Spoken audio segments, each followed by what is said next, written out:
Good morning all of you. आज हम BSc second year का हमारा जो टॉपिक है बॉटनी का वो है आपका major contribution of cytology, phytochemistry and taxonometrics in taxonomy. मतलब हिंदी में क्या हुआ, पादप वर्गीकरण में कोशिका विज्ञान, पादप रसायन तथा टैक्सोमेट्रिक्स के प्रमुख योगदान। मतलब जो पादप वर्गीकरण हमारा प्लांट का जो क्लासिफिकेशन है उसमें हमारे जो कोशिका विज्ञान है, पादप रासायनिक विज्ञान है और टैक्सोमेट्रिक्स का क्या क्या योगदान है इसके बारे में आज हम पढ़ेंगे। ठीक है, तो सबसे पहले हम बात करेंगे कि इसकी डेफिनेशन क्या है। टैक्सोनॉमी जो है उसकी डेफिनेशन क्या है, क्या होता है टैक्सोनॉमी, उसके बारे में बात करें तो taxonomy the study of principle and practices of a classification of a taxon is known as taxonomy. मतलब क्या हुआ मतलब इसका हुआ कोशिका विज्ञान के जो आपका अनेक जो उसमें क्लासिफिकेशन किया गया है या जो वर्गीकरण किया गया है या उसके बारे में जो भी प्रिंसिपल्स हमें दिए गए हैं टैक्सॉन के बारे में, उसी को हम क्या बोलते हैं, टैक्सोनॉमी कहते हैं। जो भी उसका क्लासिफिकेशन हमें दिया गया है और प्रिंसिपल्स जो दिए गए हैं उसके हिसाब से हम उसको क्या बोलते हैं, टैक्सोनॉमी बोलते हैं। ठीक है, किसी भी टैक्सॉन के बारे में उसके प्रिंसिपल देना, उसका क्लासिफिकेशन वर्गीकरण करना को ही हम क्या बोलते हैं, उस टैक्सॉन की टैक्सोनॉमी बोलते हैं। ठीक है, टैक्सोनॉमी की विवादास्पद समस्याओं को हल करने के लिए विज्ञान की जिन अन्य शाखाओं का सहारा लिया जाता है उन्हें टूल्स ऑफ टैक्सोनॉमी कहा जाता है। मतलब साइंस में जितनी भी समस्याएं आती हैं, ठीक है, तो उनको कई शाखाओं में समस्याएं आती हैं, तो हम जिन टूल्स का प्रयोग करते हैं, जिन शाखाओं का प्रयोग उसकी समस्या के समाधान के लिए करते हैं, तो उन शाखाओं को हम क्या कहते हैं, टूल्स ऑफ टैक्सोनॉमी। ठीक है, अर्थात टैक्सोनॉमी की विवाद वाली स्थिति को दूर करने हेतु प्रयोग में लाए जाने वाले टूल्स या ट्रेंड्स को टैक्सोनॉमिक टूल्स कहते हैं। ठीक है, मतलब हमारे विज्ञान में जो भी समस्याएं आती हैं, यदि हम उसके निवारण के लिए जो भी टैक्सोनॉमी का उपयोग करते हैं या टूल्स ऑफ ट्रेंड्स का उपयोग करते हैं, तो हम उनको क्या बोलते हैं, टैक्सोनॉमी टूल्स बोलते हैं। उनको क्या बोलते हैं, टूल्स ऑफ टैक्सोनॉमी या टैक्सोनॉमी टूल्स हम उनको बोलते हैं। ये निम्न प्रकार के होते हैं। अब जो टैक्सोनॉमिक टूल्स रहते हैं वो कितने प्रकार के होते हैं, तो जो फर्स्ट टूल्स है आपका cytology in relation to taxonomy. ठीक है, cytology in relation to taxonomy मतलब क्या हुआ, साइटोलॉजी मतलब कोशिका विज्ञान का इससे क्या संबंध, रिलेशन टू टैक्सोनॉमी, कोशिका विज्ञान का संबंध टैक्सोनॉमी से। फाइटोकेमिस्ट्री थर्ड है आपका एम्ब्रियोलॉजी, भ्रूण विज्ञान से। टैक्सीमेट्रिक्स और आपका पॉलिनोलॉजी। नेक्स्ट है आपका एनाटॉमी एंड लास्ट है आपका हिस्टोजेनेसिस। क्या है आपका, हिस्टोजेनेसिस। तो जो आपके सिलेबस में जो है, ये तो मैंने आपको डीपली बता दिया, आपके सिलेबस में जो है वो सिर्फ 4 ही टूल्स आपको पढ़ना है। कौन कौन से हैं वो, cytology in relation to taxonomy, दूसरा है आपका फाइटोकेमिस्ट्री, तीसरा है आपका एम्ब्रियोलॉजी और चौथा है आपका टैक्सीमेट्रिक्स। ठीक है, कौन कौन से हैं, cytology in relation to taxonomy, phytochemistry, taximetrics, embryology. Starting के जो 4th मैंने आपको लिखे हैं वो आपके सिलेबस में है। ठीक है, इनके बारे में आपको पढ़ना है। जो लास्ट के 3 हैं वो इसमें आते तो हैं लेकिन अभी आपको उनके बारे में नहीं पढ़ना है। ठीक है, सबसे पहले तो हम जानेंगे cytology in relation to taxonomy के बारे में। ठीक है, मतलब क्या होता है, साइटोटैक्सोनॉमी क्या होता है, तो उसका मतलब है जब टैक्सोनॉमी का अध्ययन साइटोलॉजी के संदर्भ में किया जाता है, कोशिका विज्ञान के संबंध में किया जाता है, तब उसे हम क्या कहते हैं, साइटोटैक्सोनॉमी। जब टैक्सोनॉमी का अध्ययन या उसका स्टडी जो है वो किस में की जाती है, साइटोलॉजी के संदर्भ में की जाती है, कोशिका विज्ञान के संदर्भ में की जाती है, तब हम उसे क्या कहते हैं, साइटोटैक्सोनॉमी हम उसको कहते हैं। टैक्सोनॉमी में साइटोलॉजी का प्रमुख योगदान है, जिसको हम विभिन्न प्रकार से समझ सकते हैं। जैसे कि फर्स्ट है, इसकी भी कई विवादास्पद स्थितियाँ रही हैं, कई समस्याएं रही हैं। तो टैक्सोनॉमी की कई विवादास्पद समस्याओं के निराकरण में महत्वपूर्ण जो चीज़ें हैं वो जो सिद्ध हुई हैं, जिनमें से कुछ क्या है आपका, कुछ आपको दी गई हैं। जैसे फर्स्ट है आपका क्रोमोसोम नंबर। फर्स्ट क्या है आपका, क्रोमोसोम नंबर। दूसरा क्या है आपका, क्रोमोसोम स्ट्रक्चर और मॉर्फोलॉजी। तो हम इसके बारे में कैसे पढ़ सकते हैं, सबसे पहला जो आपका है साइटोलॉजी रिलेशन टू टैक्सोनॉमी में हम सबसे पहले क्या पढ़ेंगे, chromosome number, CHRO MO chromosome number. ठीक है, क्रोमोसोम नंबर के बारे में पढ़ेंगे। दूसरा हम पढ़ेंगे इसके बारे में पढ़ेंगे क्रोमोसोम स्ट्रक्चर और मॉर्फोलॉजी। ये जो आपका साइटोलॉजी में पढ़ेंगे क्रोमोसोम स्ट्रक्चर,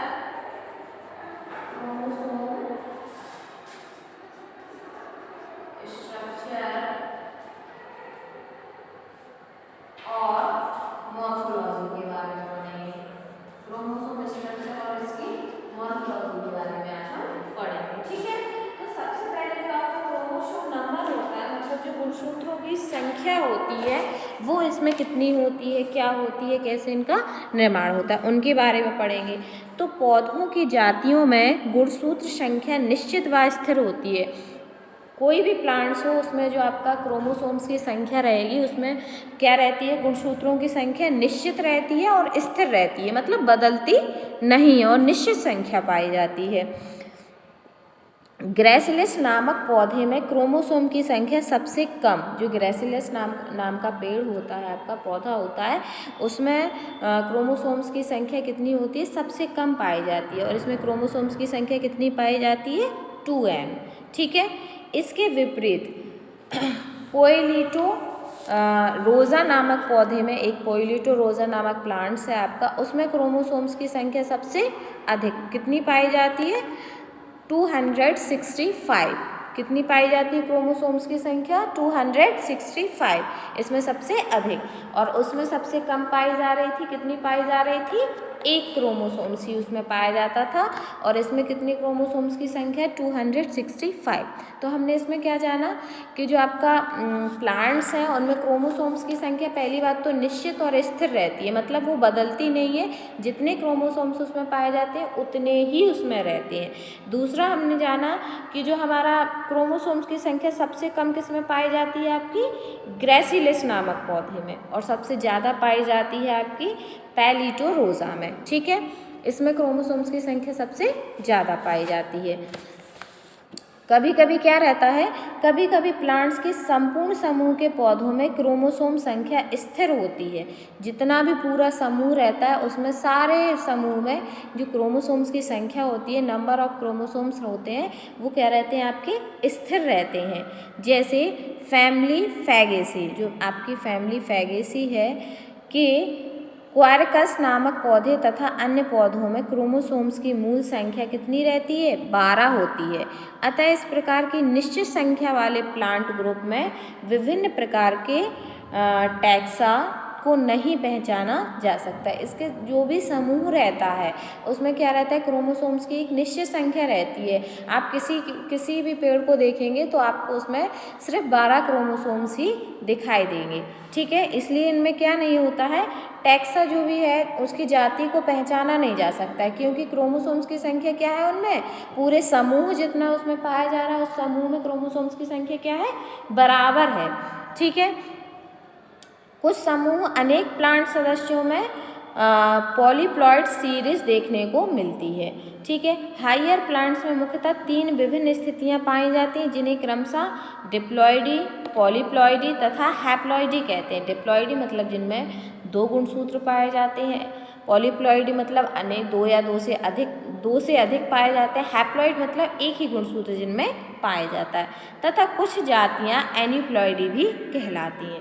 कुछ पौधों में विशेष प्रकार के क्रोमोसोम्स पाए जाते हैं जिन्हें हम क्या बोलते हैं, ऐसे कई प्लांट्स रहते हैं जिनमें अन्य प्रकार के क्रोमोसोम्स पाए जाते हैं, विशेष प्रकार के क्रोमोसोम पाए जाते हैं, तो उसको हम क्या बोलते हैं, बीटा क्रोमोसोम्स। उन क्रोमोसोम्स को हम क्या बोलते हैं, बीटा क्रोमोसोम्स। क्रोमोसोम्स मुख्यतः कई विभिन्न प्रकार के पाए जाते हैं, जैसे हैप्लॉइडी, डिप्लॉइडी और एन्यूप्लॉइडी, ठीक है, पॉलीप्लॉइडी। लेकिन जिसमें विशेष प्रकार के क्रोमोसोम पाए जाते हैं, हम उन प्लांट्स को क्या कहते हैं, हम उन प्लांट्स में वो क्रोमोसोम्स को हम क्या कहते हैं, बीटा क्रोमोसोम्स, ठीक है। तो ये हमने पढ़ा क्रोमोसोम नंबर। क्रोमोसोम नंबर हमने किस में पढ़ा, cytology in relation to taxonomy में। Cytology in relation to taxonomy में हमने पढ़ा क्रोमोसोम नंबर। क्रोमोसोम नंबर किस में सबसे कम होते हैं, किस में सबसे ज़्यादा होते हैं, वो पढ़ा। यदि हैप्लॉइड एक क्रोमोसोम है तो उसको हैप्लॉइड बोलते हैं, 2 हैं तो डिप्लॉइड, और 2 से अधिक हैं तो जो है आपका पॉलीप्लॉइडी, ठीक है। अब हम इसकी नेक्स्ट हेडिंग के बारे में चर्चा करें, क्रोमोसोम स्ट्रक्चर और मॉर्फोलॉजी। मतलब इसका जो क्रोमोसोम का स्ट्रक्चर होता है वो कैसा रहता है और इसकी मॉर्फोलॉजी कैसी रहती है, ठीक है। तो क्रोमोसोम की संख्या में विभिन्नताएं पाई जाती हैं। जितने भी प्लांट्स रहते हैं सभी की क्रोमोसोम्स की जो संख्या रहती है, अलग अलग प्लांट्स में क्या पाई जाती है, अलग अलग संख्या पाई जाती है। इसके अतिरिक्त क्रोमोसोम के रूप, आकार, आयतन तथा हेटेरोक्रोमोसोम्स के वितरण में विभिन्नता उत्पन्न होती है। इसके अलावा उनमें उनके रूप में, आकार में, साइज में भी क्या रहती हैं, विभिन्नताएं पाई जाती हैं, जो पौधों के वर्गीकरण में सहायक होते हैं। मान लीजिए कोई भी हमने 2 प्लांट्स लिए, इसमें भी 12 क्रोमोसोम है और इसमें भी 12 क्रोमोसोम है, तो हम क्या उन्हें एक ही वर्ग में रख देंगे, एक ही फैमिली में रख देंगे, नहीं। तो उनके हम रूप, आकार, संरचना के हिसाब से भी उनको डिवाइड कर सकते हैं। इसलिए इनके जो क्रोमोसोम्स, जो भी क्रोमोसोम्स रहते हैं, उनके अगर नंबर सेम है, किसी 2 प्लांट्स में नंबर सेम है, मान लीजिए इसमें भी 12 है, उसमें भी 12, मान लीजिए नीम का जो प्लांट्स है उसमें भी 12 क्रोमोसोम्स हैं और मनी प्लांट्स का प्लांट है उसमें भी 12 क्रोमोसोम्स हैं, तो हम उनको दोनों को एक ही फैमिली में तो नहीं रख सकते, क्योंकि उनके गुण, आकार, संरचना सब अलग है। इसके साथ साथ ही उनके क्रोमोसोम्स की संख्या जो रहेगी वो भी अलग मतलब क्रोमोसोम्स का जो स्ट्रक्चर रहेगा, शेप, साइज रहेगा, वो भी अलग रहता है। इस प्रकार हम क्रोमोसोम की संरचना के हिसाब से भी हम इनको क्या कर सकते हैं, अलग अलग भागों में, अलग अलग वर्गों में डिवाइड कर सकते हैं, ठीक है, जो पौधों के वर्गीकरण में सहायक होते हैं। इन लक्षणों का अध्ययन माइक्रोस्कोप द्वारा साइटोलॉजी के अंतर्गत किया जाता है, और क्रोमोसोम की जो आकार संरचना का अध्ययन है वो हम किसके उसमें करते हैं, साइटोलॉजी की शाखा में, साइटोलॉजी कोशिका विज्ञान की शाखा में, और माइक्रोस्कोप से करते हैं, ठीक है। द्विबीजपत्री की अपेक्षा मोनोकोटिलेडन्स में प्रायः लार्ज क्रोमोसोम्स पाए जाते हैं, ठीक है। जो द्विबीजपत्री प्लांट्स रहते हैं उनकी अपेक्षा किसमें, आपके मोनोकोटिलेडन्स में लार्ज क्रोमोसोम मतलब बड़े क्रोमोसोम्स पाए जाते हैं। सामान्यतः हर्बेशियस प्लांट की अपेक्षा वुडी प्लांट्स में स्मॉल क्रोमोसोम्स, जो हर्बेशियस प्लांट्स होते हैं उनकी अपेक्षा जो वुडी प्लांट होते हैं, वुडी प्लांट मतलब जो जिनमें बड़े बड़े तने रहते हैं, बड़े बड़े वृक्ष रहते हैं, उनमें क्रोमोसोम्स की जो संख्या है वो ज़्यादा पाई जाती है।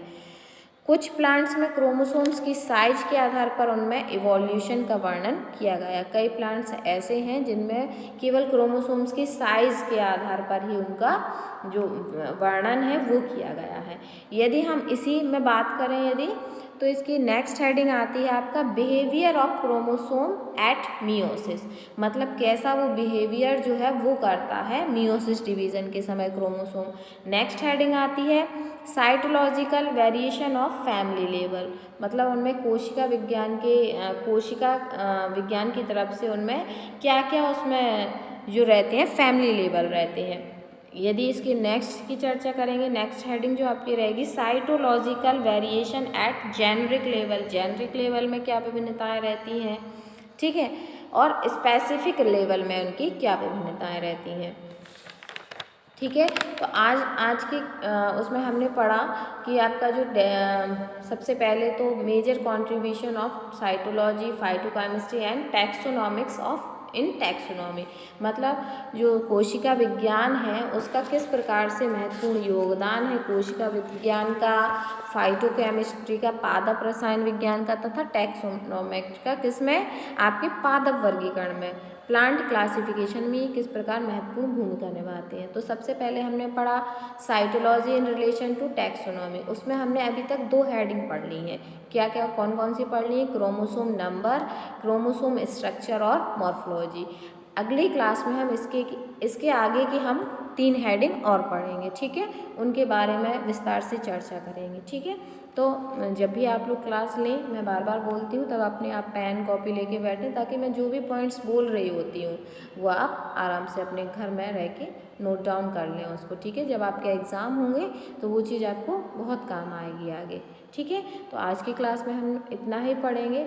नेक्स्ट हमारी जो भी क्लास होगी उसमें हम पढ़ेंगे cytology in relation to taxonomy के बारे में, और उसके हम 2 हेडिंग ऑलमोस्ट पढ़ चुके हैं। अब हम 3rd हेडिंग उसके क्रोमोसोम नंबर हम पढ़ चुके हैं, क्रोमोसोम स्ट्रक्चर हम पढ़ चुके हैं। अब हम क्रोमोसोम के बारे में क्या पढ़ेंगे, इसका वेरिएशन पढ़ेंगे, ठीक है, क्या क्या विभिन्नताएं उसमें और पाई जाती हैं, बिहेवियर इसका क्या रहता है क्रोमोसोम का, ठीक है। तो आज की क्लास में हमने इतना ही पढ़ा। नेक्स्ट क्लास जो भी होगी इसके आगे का हम कंटिन्यू करेंगे। Thank you.